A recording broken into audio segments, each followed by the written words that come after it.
giving tradies and contractors around the globe the tools to run a modern business. You're listening to Toolbox Talks from the Site Shed. Now here's your host, Matt Jones.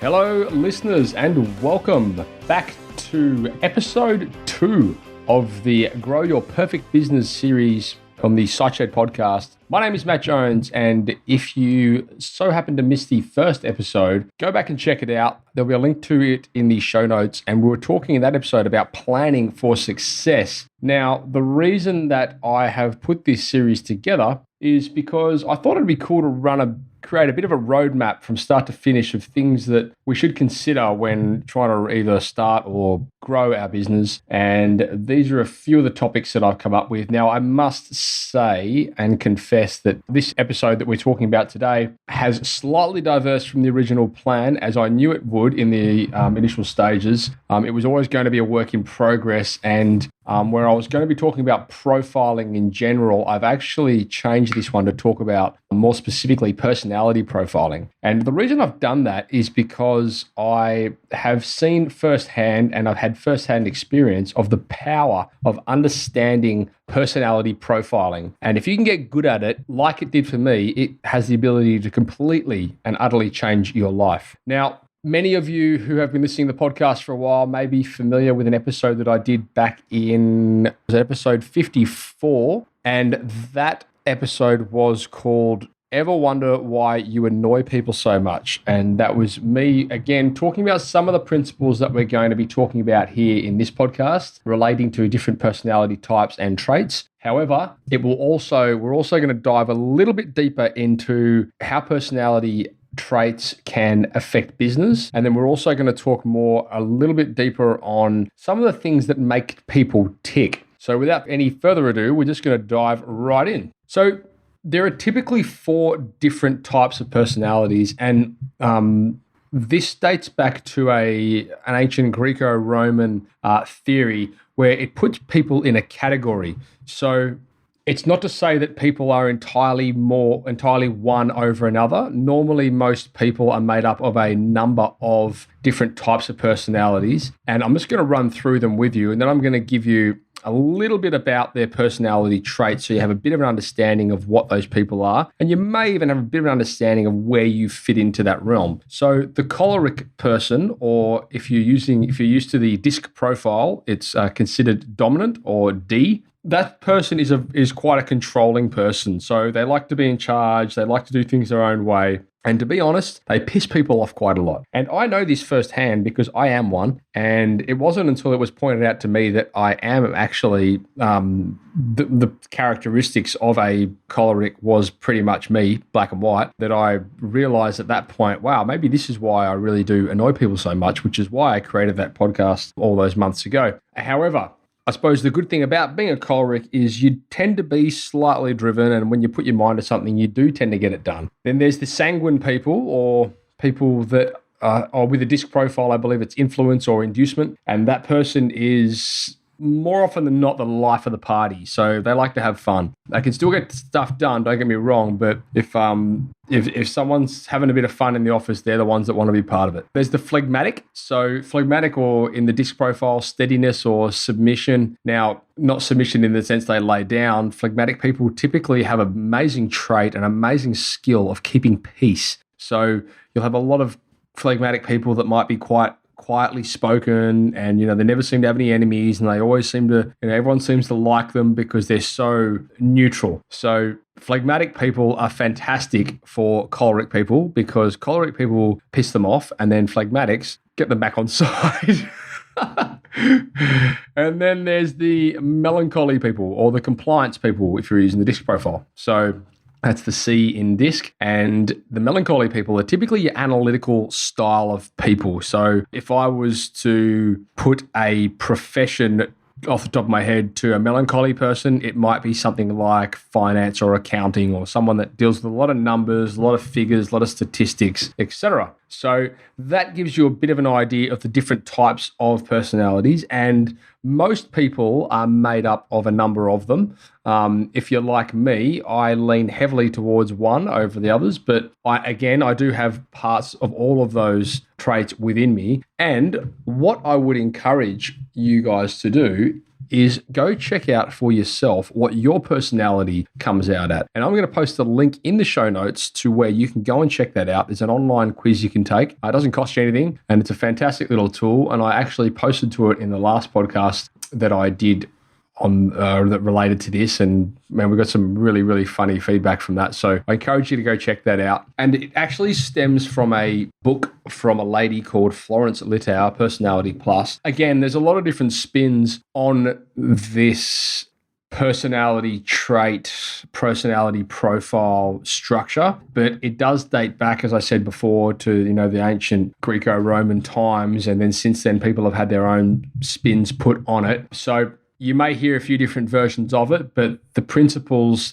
typically stay the same. So go and do your own research and go and take that test and see what you come out at. And hopefully by taking that test, it will have a similar result for you that it did for me. Because once I took that test, I realized that, there were certain things that I would do which upset people, and I did not understand why it upset people, and that made me angry at them, and then that made the whole situation worse. And then being a controlling person, it's basically like pouring petrol on the fire. So understanding where your strengths and your weaknesses are is really paramount in ascertaining how you can not only act in front of certain people, but communicate with people, which is what we're getting to in a little bit. So when we're talking about understanding your own profile, and we touch on, knowing what your strengths are, and we touch on knowing what your weaknesses are, the reason we talk about that is because you need to be conscious of where you apply your own time. What is it that you should really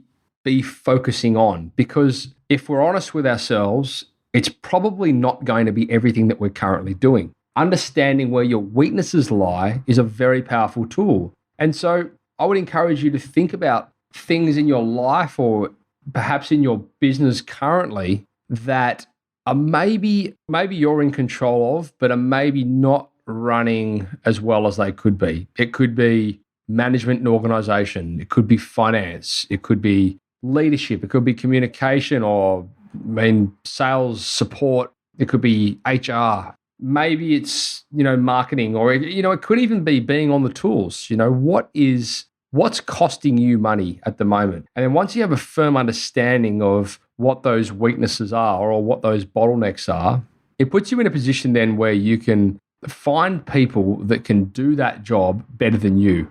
And that might mean employing people. It might mean outsourcing. It might mean contracting, whatever it is. But if you get a good firm understanding of what your strengths are, that will then lead you down the path of where you need to apply your time the most, and then what you need to continue to focus on, which gives you the option there of outsourcing or finding people that can do those other things that you really shouldn't be doing. So now we're going to move on to understanding your customer's profile. And it's equally as important to understand your customer's profile as it is to understand your own. However, in order to understand your customer's profile, you're going to have to go through and do that quiz and figure out for yourself what some of those common traits are. And I would encourage you to go a step further and go read the book Personality Plus, because the book dives quite deeply into traits, characteristics, and things like that, whereas the test will just come back and tell you what you are. If you can understand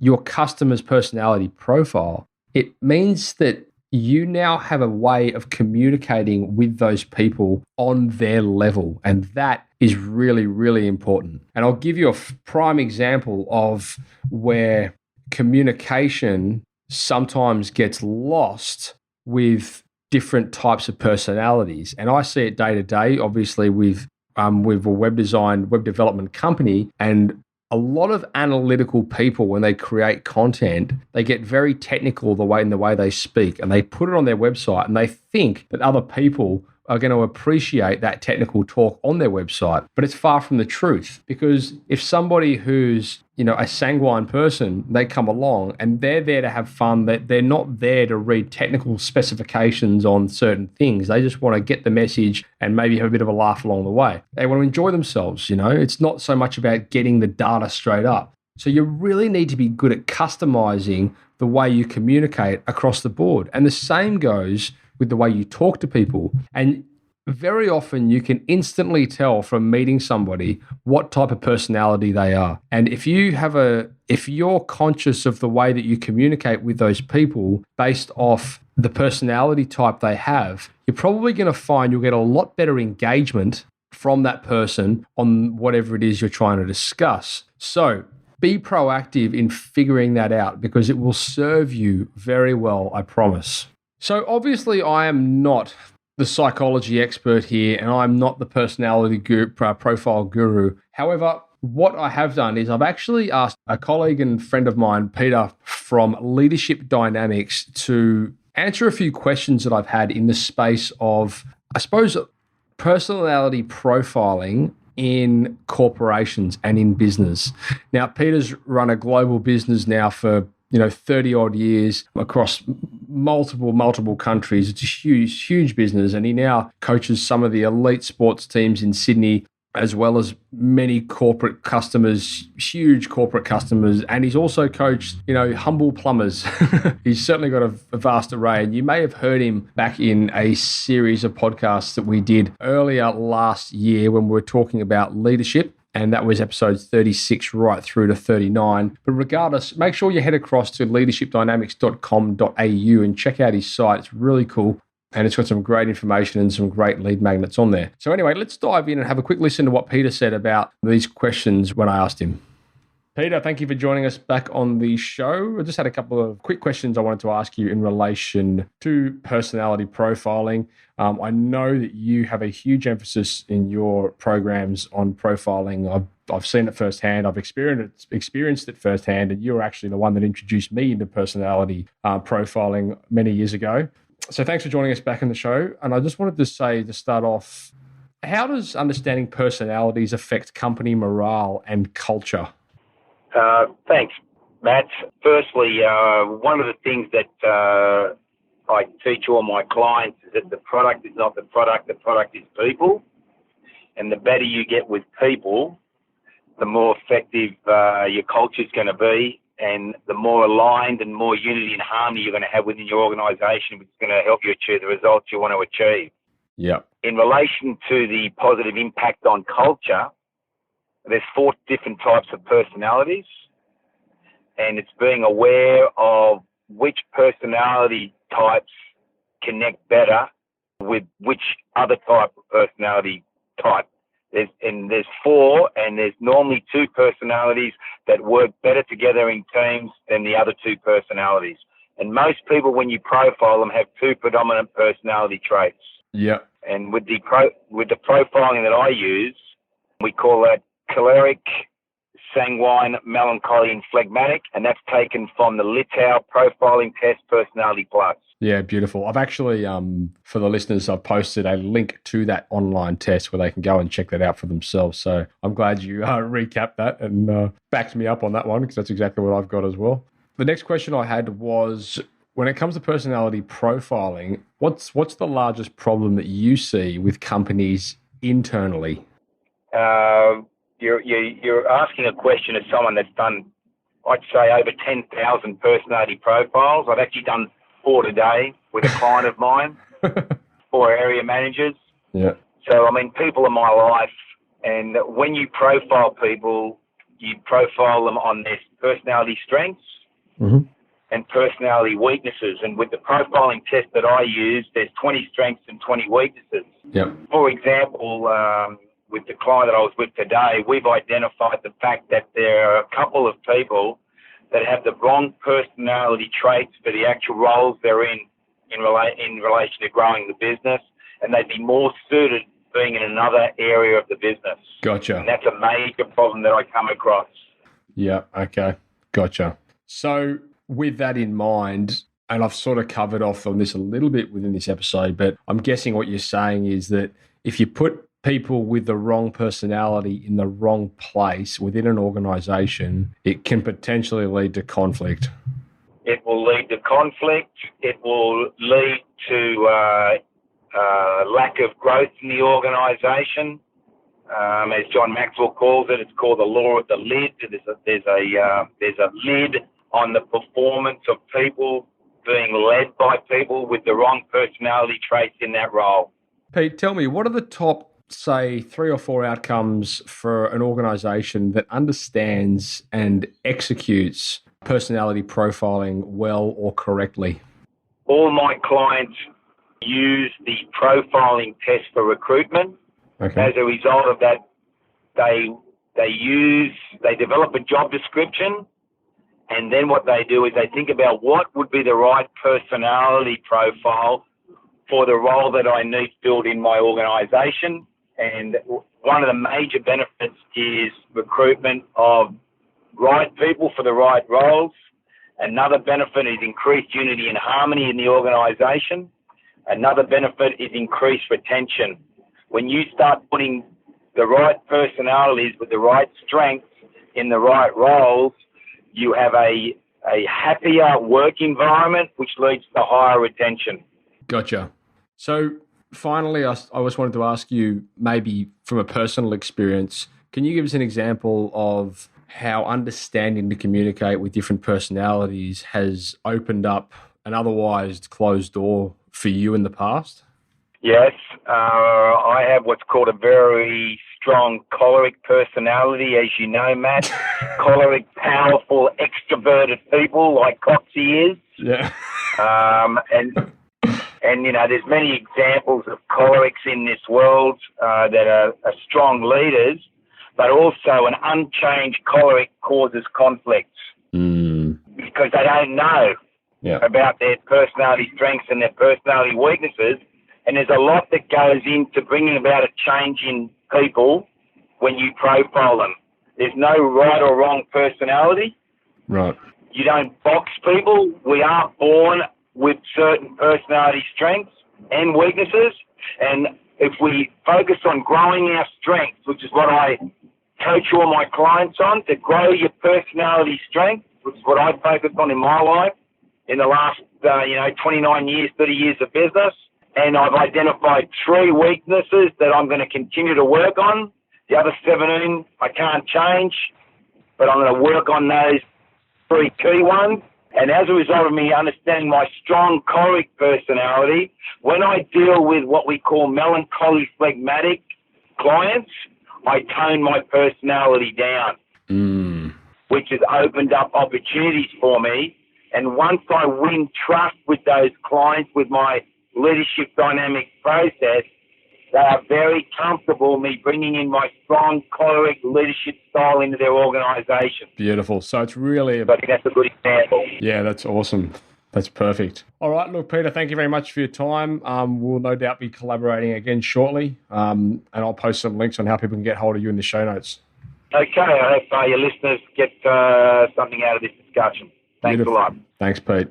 Well, there you have it, folks. That was Peter Cox from Leadership Dynamics, one of the country's, if not the world's, leading leadership consultant. And I've seen Peter work in some unbelievably crazy scenarios, audiences of thousands, tens of thousands in different countries all around the world. He's got a business in 29 countries, so he certainly knows his stuff. And when it was really significant to me to hear that today, even when Peter is profiling and working with organizations, he puts such a huge emphasis on personality profiling, because at the end of the day, putting people in the right position, as he said, is paramount to the success of an organization and to the success of team culture. So moving along now, I wanted to just talk a little bit about what makes people tick. And I won't spend too much time on this, but there is a fantastic book by a gentleman called Gary Chapman, which talks about the 5 different languages that people respond to when in a situation of, how they feel appreciated, basically. So The book is called The Five Love Languages, and I'm going to post some links to it in the show notes as well, so you can go and check it out for yourself. And there is also there a test once again where you can figure out what your love language is or what your appreciation language is. And I'm going to give you a bit of example here as to the different types of languages and then the different ways which we as people constantly make mistakes in trying to communicate and engage people based off what we want, not necessarily based off what they want. Now, this is one of the two books that certainly changed my life, the other being Personality Plus, which we've spoken about already. However, what this book does is teaches you about these 5 categories. So, typically, when people want to feel appreciated, they fall into one of or a combination of the following: gifts, words of affirmation, physical touch, acts of service, and quality time. So, to give you an example of what they all might be, a gift might be, so let's say you came home one afternoon from work and you bought your wife a lovely bunch of roses. And she got these roses and she looked at them and said, "Oh, thanks, honey, that's lovely. Anyway, so can we go on and do the blah, blah, blah, blah?" And she basically just brushed it off. And you're sitting there thinking, what the hell is going on here? I've just gone out of my way to get my wife these beautiful roses and she does not give a toss. So what may have happened in that scenario is, if you're the type of person that loves receiving gifts, you instinctively think that by giving somebody a gift, that they're going to have the same response that you did. And that's not always the case, because very often people have different appreciations. So instead of receiving a gift, your wife might have preferred something that said along the lines of, "Geez, honey, you look beautiful today. Have you done your hair?" or whatever it is. Words of affirmation. Or perhaps she would prefer you to come home, give her a cuddle, sit on the couch, and just maybe hang out, hold hands, or something like that. Physical touch.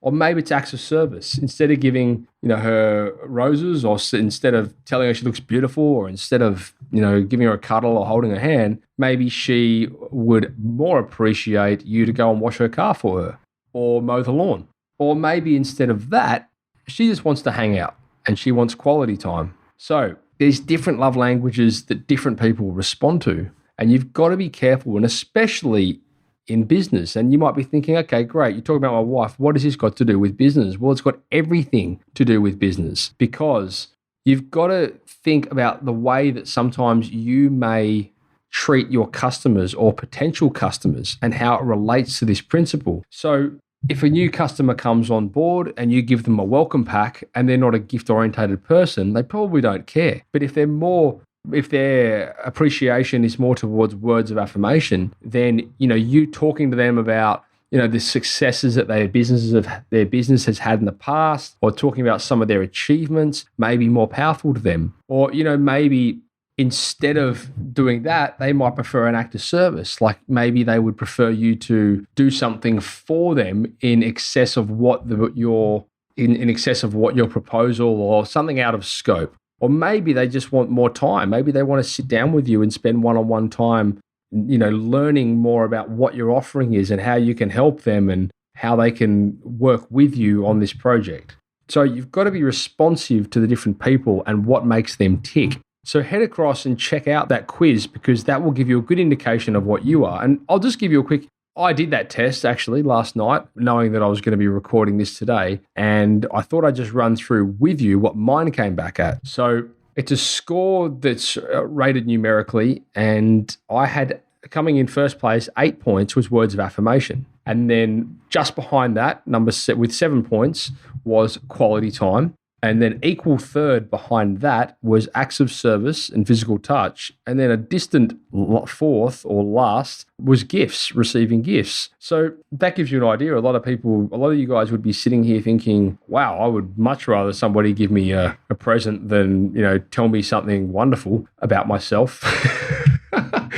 But it's not always the case. So you've got to be good at figuring out what it is that firstly makes you tick, and then understanding what it is that might make other people tick, and then customizing your message, your tone, your delivery according to that person. So anyway, that more or less sums up what I wanted to talk about in personality profiling. please head across to the show notes. There's going to be links to both these quizzes in there. There's going to be links to some of the resources that I've spoken about in previous episodes, etc. There'll be links to Peter's website, so you can go and check that out. And there will also be an opportunity there for you guys to leave us some comments in the show notes. And please do that. We want to strike up a bit of a conversation with you guys and send me the results for your quizzes. I'd love to see what they are. Or better still, if you want to post them in the Facebook group, you can go ahead and do that as well. But that would be a great little benefit, I think, for the whole group and everyone to see what your score is. I know when I posted mine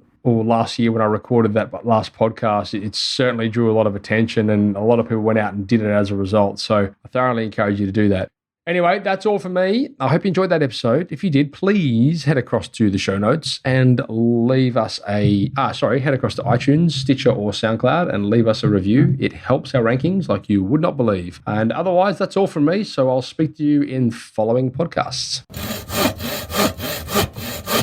Thank you for listening to another episode of Toolbox Talks. If you're liking what you hear, then you can head across to thesiteshed.com where you can join our community by signing up to our Toolbox Talks. You'll get sent a weekly notification, which is basically a highlight of everything that we've spoken about during that week, along with any other industry news that may be relevant or specific to the trades. If you're enjoying the show, you can head across to iTunes, Stitcher, or SoundCloud where you can leave us a review. That would be fantastic, and all the reviews get read out in the show. Likewise, if you have any friends or colleagues that you think would benefit from the show and the episodes that we create, then please go ahead and share it with them.